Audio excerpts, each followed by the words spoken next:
मैं प्रतिदिन भजन सुनता हूँ।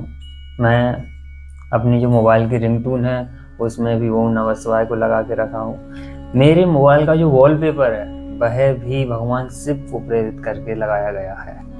मैं धार्मिक हूँ किंतु मेरे जीवन में सुख नहीं है। मैं क्षणिक सुख को ही अपना सुख मान बैठा हूँ। जैसे ही मैं धर्म से अलग होता हूँ, अपने शिव से अलग होता हूँ और जैसे ही उनका चिंतन करना भूल जाता हूँ तो मुझे फिर से पुनः इस जीवन में दुख आने लगता है। मैं चिंताओं से घिर जाता हूँ। मुझे भिन्न भिन्न बातें, भिन्न भिन्न तरह की चीज़ें मुझे सताने लगती हैं, चाहे वह पारिवारिक हो, सामाजिक हो, आर्थिक हो, शारीरिक हो। हर प्रकार की चिंताएं मुझे सताने लगती हैं। यदि आपके साथ भी ऐसा ही होता है तो फिर आखिर भगवान शिव के उपासक होने का क्या मतलब है? अगर भगवान शिव आपको सुकून ना दे पाया तो आप कैसे भगवान शिव के उपासक हैं? शिव शांति का दूसरा नाम है, यह समझ लीजिए। जो शिव है वह हमको केवल शांति की तरह जीवन बिताना सिखाता है।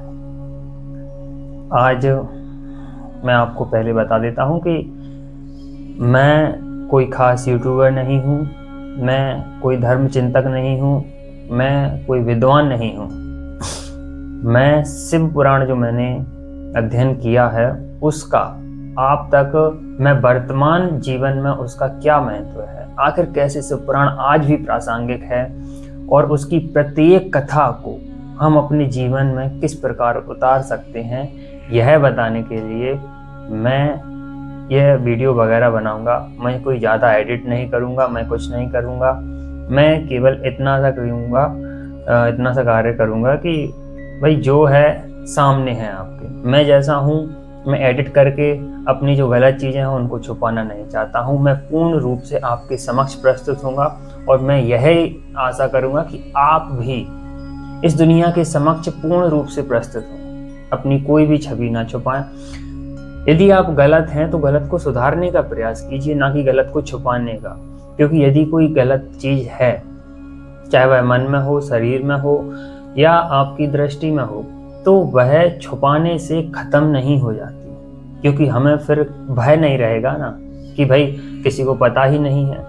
तो यदि आप सुधार चाहते हैं तो आपको किसी भी गलत चीज़ को छुपाना नहीं है। और मैं आज प्रथम दिन है मेरा, और मैं आज की जो वार्तालाप है शिव पुराण की, उसमें आपको बताऊंगा कि भगवान शिव का सबसे पहला भजन कौन सा था।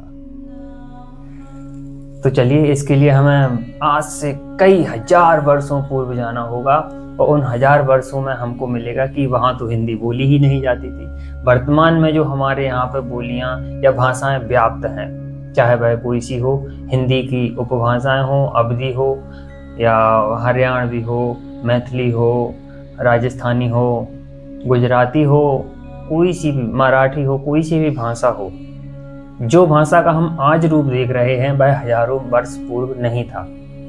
और ऐसा माना जाता है कि प्रत्येक भाषा की जनक भाषा वह संस्कृत है। तो आज से कई हजार वर्ष पूर्व जो ज्ञान का स्थानांतरण होता था, ज्ञान एक व्यक्ति से दूसरे व्यक्ति तक प्रेषित होता था, उसका माध्यम बनती थी संस्कृत। और यदि मान के चलिए कि आज मैं आपको यह वार्तालाप कर रहा हूँ, यह हिंदी भाषा में कर रहा हूँ, तो आज ज्ञान की भाषा क्या है? हिंदी है। वह केवल हमारे यहाँ पर है। यदि हम किसी अन्य प्रांत में जाएंगे तो अलग होगी, अन्य देश में जाएंगे तो अलग होगी। तो इस प्रकार से वर्तमान में जो बोलचाल की भाषा है, उस भाषा में हम ज्ञान प्रेषित करेंगे तो वह हमारे लिए ज्ञान की भाषा है। इसी तरह जो संस्कृत है, वह संस्कृत हजारों वर्ष पूर्व वैदिक काल में बोली जाती थी। अब मान लीजिए कि यदि कोई व्यक्ति है, वह चेतन मनुष्य का, चेतन मस्तिष्क की प्रवृत्ति है उसकी, और वह संस्कृत भाषा में कोई गीत लिख देता है, और संस्कृत भाषा में गीत लिख देता है और वह उस गीत में किसी चरित्र को उतारता है। हमने अपने सभी श्लोक पढ़े हैं, हमारे जो धार्मिक ग्रंथ हैं, चाहे वह वेद हों, पुराण हो, उपनिषद हो, ब्राह्मण ग्रंथ हो, अरण्यक हो, कुछ भी हो, सभी को संस्कृत में बखूबी बखान किया गया है। कई कथाएं हैं जिन्हें गायन शैली के तौर पर लिखा गया है।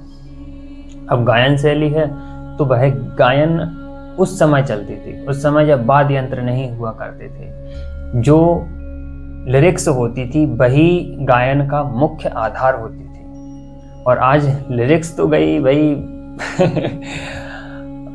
कहीं भी गई लेकिन जो वर्तमान में वाद्य यंत्रों का शोरगुल है ना, वह काफी प्रचंड है भाई। क्योंकि वाद्य यंत्र के माध्यम से, वाद्य यंत्र की ध्वनि से वह मुख्य बोल को आपसे छुपा दे रहे हैं, मुख्य बोल में जो कमियां हैं उनको दबा दे रहे हैं। किंतु प्राचीन काल में तो भाई संस्कृत जो भाषा थी उसके लिए जो गीत लिखे गए हैं संस्कृत में, जिन्हें हम वर्तमान में श्लोक कहते हैं, तो इन्हीं श्लोकों का जो भजन है भगवान शिव का, जिसमें 24,000 श्लोक लिखे गए हैं, 7 संहिताएं हैं इसमें, और इतने बड़े ग्रंथ को संस्कृत का भजन ना कहें तो क्या कहें। संस्कृत का भजन भगवान शिव को समर्पित है। आज के भजनों की तरह नहीं है कि जिनका उद्देश्य मात्र व्यूज पाना है, मात्र आपको क्षणिक रोमांचित करना है, जिनका आधार है धन अर्जित करना, प्रसिद्धि अर्जित करना। उसका कोई, आप जब भजन को सुनते हैं जो वर्तमान में है, वह भजन आपको क्षणिक आनंद प्राप्त देते हैं, किंतु क्या वह आपको कोई सीख देते हैं? आप यह प्रश्न खुद से कीजिए। मान लीजिए कि मैंने कोई भगवान शिव का भजन सुना, जब तक वह भजन YouTube पर चल रहा था या प्ले हो रहा था तब तक तो मुझे बहुत आनंद आ रहा था। जैसे ही वह बंद हुआ, तुरंत उसका रस मिलना मुझे बंद हो गया। मैं उसमें मशगूल क्यों नहीं रहा? मैं बताता हूँ क्यों। क्योंकि वह वाद्य यंत्रों पर आधारित एक भक्तिमय रोमांच था। आपको उससे कुछ सीखने को नहीं मिला। आपने कोई भी चीज उसके माध्यम से अपने जीवन में नहीं उतारी। यही कारण है कि वह आपको क्षणिक आनंद की अनुभूति देते हैं और आपको पर्याप्त सुख देने में असमर्थ हैं।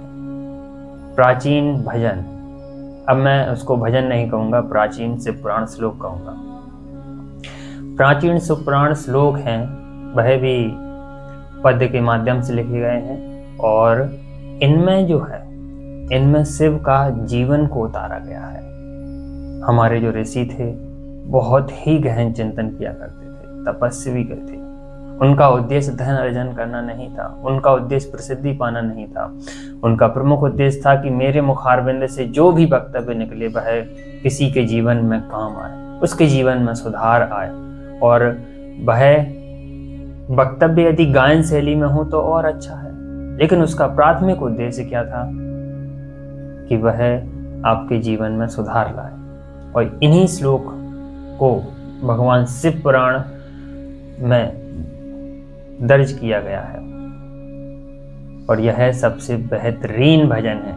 यदि आप शिव पुराण के प्रत्येक श्लोक से अवगत हैं, आवश्यक नहीं है कि आपको पूरा शिव पुराण का श्लोक याद हो तभी आप शिव के भक्त कहलाएंगे। आपको शिव पुराण का केवल नाम याद है तब भी आप शिव के भक्त हैं। मैं आपके भक्त होने और ना होने पे संशय खड़ा नहीं कर रहा हूँ। मैं कह रहा हूँ कि यदि आप शिव के भक्त हैं और आप बिल्कुल सदैव आनंदित नहीं रहते हैं, सदैव मग्न नहीं रहते हैं, आप चिंताओं से घिरे रहते हैं, तो कहीं ना कहीं कोई कमी है जो आपको जीवन जीने से रोक रही है, और वह है आपकी शिव से दूरी। आप शिव के करीब आइए, भजनों के माध्यम से नहीं, शिव पुराण के माध्यम से आइए। आज भी उस शिव पुराण की वर्तमान में 100% प्रासंगिकता है आपके जीवन में, मेरे जीवन में, एक विदेश में रहने वाले नागरिक के जीवन में, एक पशु के जीवन में, एक वृक्ष के जीवन में 100% प्रासंगिकता है। लेकिन हम समझने में असमर्थ हैं। हमारे जो धार्मिक गुरु हैं वह आपको आडंबर की ओर धकेल रहे हैं, आपसे बोल देते हैं कि इस प्रकार का कार्य कीजिए, ये फल हो जाएगा। जब आप अपने जीवन में परिवर्तन नहीं करेंगे तो कोई कैसे आपका कार्य सिद्ध हो जाएगा। कार्य सिद्धि के लिए कर्म करना आवश्यक है और वह कर्म करने के लिए प्रेरित करता है हमें हमारा शिव पुराण। मैं शिव का उपासक आपसे अब मैं आगे की चर्चा बढ़ाता हूं कि आखिर कौन सा ऐसा कथा है या व्यक्ति है। पहले कथा से प्रारंभ करते हैं कि जिसने शिव पुराण को सुना, उसके बाद मैं बताऊंगा कि जिसके साक्ष्य मिलते हैं कि शिव पुराण कहाँ से आई, वह क्या है, और कथा के माध्यम से शिव पुराण क्या है। तो इस कथा की शुरुआत होती है भगवान श्री कृष्ण के पुत्र से, जिनका नाम सांब था। मैं आपको ब्रीफ में बताऊंगा, ज़्यादा डिटेल में नहीं जाऊंगा। और भगवान शिव के जो पुत्र थे सांब को एक बार कुष्ठ रोग हुआ। भगवान शिव की 8 प्रमुख पत्नियां थी, उनमें से एक पत्नी के 2 पुत्र थे, उनमें से एक पुत्र थे सांब, ठीक है। और सांब द्वारका में रहते थे। अब उनको कुष्ठ रोग हुआ। कुष्ठ रोग से वह अत्यंत पीड़ित थे।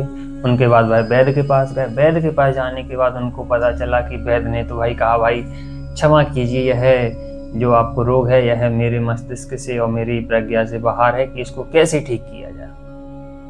वह अत्यंत परेशान हुए। उसके बाद वह रास्ते से जब वापस आ रहे थे तो एक ऋषि मुनि उनको मिले। उन्होंने उन्हें प्रणाम किया और ऋषिवर से पूछा कि हे ऋषिवर, मुझे यह बताइए कि आखिर मैं इस रोग से इतना पीड़ित हूँ, मुझे कोई वैद्य की सलाह दीजिए जिसके माध्यम से मैं अपने इस रोग से निजात पा सकूं। उन्होंने देखा और उन्होंने कहा, प्रिय सांब, यह रोग केवल रोग नहीं है, यह तुम्हारे कर्म है और कर्म शुद्धि के लिए तुम्हें चाहिए भगवान शिव की तुम आराधना करो। उन्होंने कहा, प्रियवर, मुझे बताइए कि मैं क्या कर सकता हूँ। उन्होंने उनसे कहा कि भाई आप जाइए, सोमनाथ जाइए। वर्तमान में भी द्वारका और सोमनाथ नजदीक के ही क्षेत्र हैं और यह कथा है।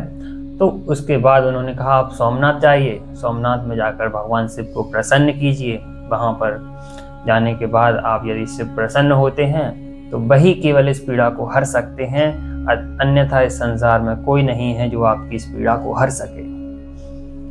सांब तुरंत बिना किसी देरी के जाते हैं और सोमनाथ पहुंचते हैं। सोमनाथ में तपस्या करते हैं और शिव की आराधना करने पर वह निरंतर लग जाते हैं और शिव की आराधना करते हुए वह देखते हैं कि भगवान शिव प्रसन्न है। भगवान शिव की दृष्टि उन पर पड़ती है और भगवान शिव उन्हें दर्शन देते हैं। एक अत्यंत कांति से भरा हुआ एक देह उनके सामने आता है, जिनमें अरबों सूर्य की चमक मौजूद थी और सांब देखकर चकित हो जाते हैं और भगवान शिव को प्रणाम करते हैं। मैं चाहता हूं आप भी अपने मन में प्रणाम करें और भगवान शिव को प्रणाम करते हैं और कहते हैं, हे प्रभु, मुझे इस रोग से निजात दिलाइए। मैं कई वर्षों से इससे पीड़ित हूँ। मैंने अनेक वैद्य तलाश लिए हैं, देश विदेश हर प्रकार की जगह में हो आया हूँ। मुझे कोई सलाह दीजिए कि मैं इस रोग से निजात पा सकूं। दुनिया के सर्वज्ञ ज्ञाता भगवान शिव, चाहे वह कोई सा भी शास्त्र हो, वह हर प्रत्येक शास्त्र के सर्वश्रेष्ठ ज्ञाता हैं। उन्होंने तुरंत तथास्तु कहा और जा, आपका काम हो गया। और बस देखते ही देखते सांब पूर्ण रूप से ठीक हो गए। अब सांब ने उनके बारे में जानना चाहा कि आखिर आप शिव हो, शिव कैसे हो, आप सर्वज्ञ कैसे हो, आप सर्वश्रेष्ठ कैसे हो, आप देवों के देव महादेव कैसे हो। सांब ने जानना चाहा और उनसे चेष्टा की कि हे प्रभु, मैं आपके जीवन को जानना चाहता हूँ। मैं बहुत प्रेरित हुआ और मैं चाहता हूँ कि मुझे आपके जीवन की प्रत्येक कहानी का पता चले, प्रत्येक कथा का पता चले। शिव ने भी विचार किया कि आज के इस युग में जो मनुष्य है वह विचलित हो गया है, तो बहुत जरूरी है। उन्होंने एक ऋषि को बुलाया और उनसे कहा कि यह इच्छा रखते हैं कि शिव पुराण के इन्हें श्रवण के माध्यम से सुनाया जाए। और वह उन ऋषिवर को आदेश देते हैं कि आप जाइए और सांब को शिव पुराण सुनाइए। और इस प्रकार यह थी कथा जो भी सर्वप्रथम शिव पुराण का श्रवण किसने किया। किंतु अब मन में प्रश्न आता है कि शिव पुराण तो इससे पूर्व भी चल रहा था, किसी ना किसी ने तो सुना होगा। तो जो हमें साक्ष्य मिलते हैं या लिखित में जिनके प्रमाण हैं कि सबसे महान व्यक्ति जो हमारे धार्मिक ग्रंथों के संरक्षक कहें, जनक कहें, या फिर उनको बचाने वाले, जिनसे आज हमको ज्ञात है कि 4 वेद हैं, 18 पुराण हैं, उपनिषद हैं, तो हमें ये पता चला केवल और केवल वेद व्यास जी के माध्यम से। और वेद व्यास जी के एक शिष्य थे सूत जी।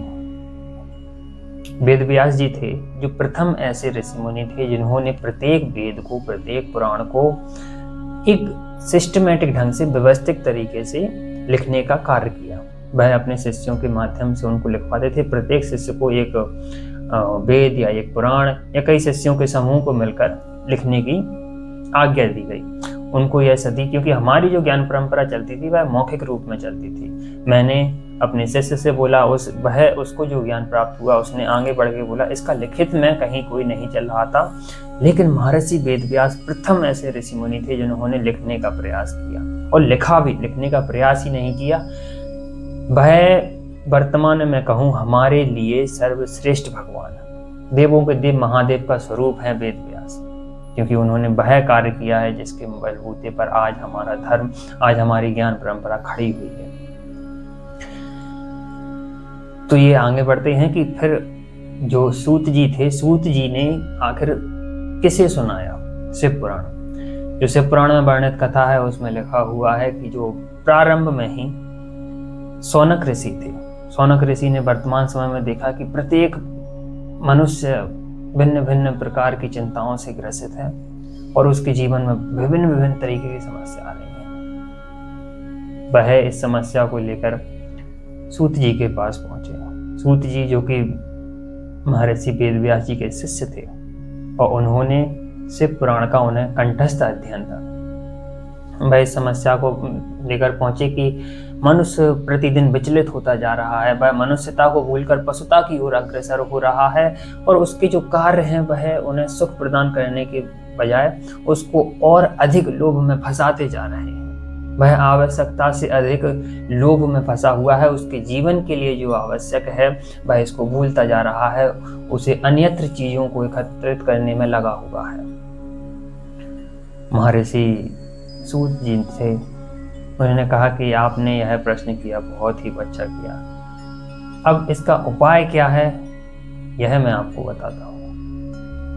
उन्होंने साधारण भाषा में सिंपल सा एक आंसर दिया कि भाई आपको शिव पुराण को सुनना आवश्यक है यदि आप चाहते हैं कि जीवन में परिवर्तन आए, यदि आप चाहते हैं कि आपकी आत्मा शुद्ध हो, यदि आप चाहते हैं कि आपका कार्य में मन लगे, यदि आप चाहते हैं कि आप संसार के इस ज्ञान को अर्जित करने के बाद वैराग्य की ओर कैसे बढ़ें, हर चीज समझने के बावजूद आप उस चीज से लोभ ना करें, यही तो है शिव पुराण का मुख्य अर्थ, यही है शिव पुराण का मुख्य उद्देश्य, यही है उन 24,000 श्लोकों का मुख्य उद्देश्य कि आप चीज को समझने के बाद भी उसके प्रति लोभ ना रखें। और ऐसा होता भी है, हमारे जीवन में भी होता है। जब हम जीवन को समझने लगते हैं उतना ही हमारा उस चीज के प्रति लोभ कम होने लगता है। हम जीवन ही नहीं, किसी भी चीज को, हमने यदि कोई खाद्य पदार्थ नहीं खाया है, जैसे एक ड्रैगन फ्रूट आता है, मैं अपने जीवन का आपको एक इंसिडेंट बताता हूँ कि मैंने ड्रैगन फ्रूट नहीं खाया था। अब भाई ड्रैगन फ्रूट नहीं खाया तो मेरे मन में इच्छा थी, मैंने ड्रैगन फ्रूट नहीं खाया, ड्रैगन फ्रूट नहीं खाया। अब भाई एक दिन जब मैं बाजार में गया, एक शहर में गया और वहाँ पर मैंने ड्रैगन फ्रूट पूछा, काफ़ी महंगा था, फिर भी मैंने उसको खरीदा और खरीदने के बाद उसको खाया। एक सामान्य सा फल था लेकिन मेरे मन में जो इच्छा थी वह उससे पहले ख़त्म नहीं हो रही थी, क्योंकि मुझे यह मालूम नहीं था उससे पहले कि जो आंवला है, आंवला में ड्रैगन फ्रूट से कई गुना ज़्यादा पोषक तत्व है, लेकिन मेरे पास तो आंवला आसानी से उपलब्ध है और मैं ड्रैगन फ्रूट की तरफ भाग रहा हूँ। उसके लिए मैंने एक बहुत ही मोटी रकम चुकाई। क्यों? आखिर क्योंकि मेरे पास ज्ञान का अभाव था। बस यही मैंने आपको एक सबसे बड़ी बात बता दी है कि शिव पुराण का ज्ञान होना क्यों आवश्यक है जीवन के लिए। आप जीवन समझने में असमर्थ हैं, मैं जीवन समझने में असमर्थ हूँ, इसीलिए हमको शिव पुराण की आवश्यकता है। जिस दिन शिव पुराण की कथाओं, शिव पुराण के 24,000 श्लोकों का अर्थ हमारे जीवन में उतर जाएगा ना, आपको भजन की आवश्यकता ही नहीं पड़ेगी। आप सदैव भजन में आनंद मंगल रहेंगे, आप सदैव ही प्रसन्न रहेंगे, सदैव ही आपको सुकून मिलता रहेगा, आप एक आनंद की नींद ले पाएंगे, क्योंकि आप जीवन को समझ चुके हैं। यह सबसे बेहतरीन चीज है कि आप शिव पुराण का श्रवण के माध्यम से या पठन के माध्यम से उसको रसवादन कीजिए। जो उसका रस है उसको आप उसका पाचन कीजिए, वह आपके मस्तिष्क तक जाएगा। केवल आपको श्रवण या पठन के माध्यम से शिव पुराण का अध्ययन करने की आवश्यकता है और आपके जीवन को यह बदल देगा। इस बात का मैं आपको विश्वास दिलाता हूँ, मैं आपको भरोसा देता हूँ। मैं 100% गारंटी के साथ बोल सकता हूँ कि शिव पुराण आपके जीवन के समस्त दुखों को हरने की क्षमता रखता है, और क्योंकि मैं इसका साक्षात उदाहरण हूँ। अनेक पाप कीजिए आपने कर लिए हैं अपने जीवन में और आप बहुत परेशान हैं, आपको विभिन्न विभिन्न चीज़ों की आवश्यकताएं हैं, लेकिन आप जीवन जीने से भूल रहे हैं। आप आवश्यकताओं की पूर्ति करते हुए भी आगे बढ़ेंगे, मैं इसकी जिम्मेदारी लेता हूँ। आप शिव पुराण पढ़ेंगे, आपको और अधिक आनंद आएगा जीवन जीने में, आप अपने लक्ष्य की ओर और आगे बढ़ेंगे। यह शिव पुराण है, कोई सामान्य ग्रंथ नहीं। आखिर क्यों ये आज भी प्रासंगिक है, इसके मैं प्रत्येक चीज आपको बताऊंगा, प्रत्येक कथा को मैं आपके जीवन से जोड़ के बताऊंगा। ये मेरा वादा है आपको। मैंने जो इससे सीखा है मैं आप तक प्रेषित करना चाहता हूँ। आप महाशिवरात्रि तक आप भी संकल्प लीजिए कि मैं प्रत्येक कथा को सुनने का प्रयास करूंगा। आपको केवल सुनना है, मेरे चेहरा नहीं देखना है। आपको यदि कोई प्रश्न आता है मन में तो आप मुझसे पूछ सकते हैं, कमेंट सेक्शन में पूछ सकते हैं, या फिर मैं अपनी टेलीग्राम आईडी दे दूंगा, आप उससे पूछ सकते हैं। मैं उसका पूर्ण रूप से निश्चित तौर पे जवाब दूंगा। लेकिन आवश्यक क्या है कि आपको शिव पुराण सुनने का जो अवसर मिल रहा है, यह अवसर मत गवाइए। आप मुझे भूल जाइए, मैं कौन हूँ। आपके लिए इतना याद रखिए कि शिव पुराण क्या है। आपको महाशिवरात्रि का जो आपको आनंद प्राप्त होगा ना, आपने उसको जीवन में आज तक, आप एक महान शिव उपासक होने के बावजूद भी यदि आपको शिव पुराण की ज्ञान नहीं है तो आप उस आनंद से बहुत दूर हैं जो वास्तविक आनंद शिव उपासकों को मिलता है। आप मेरा विश्वास कीजिए। और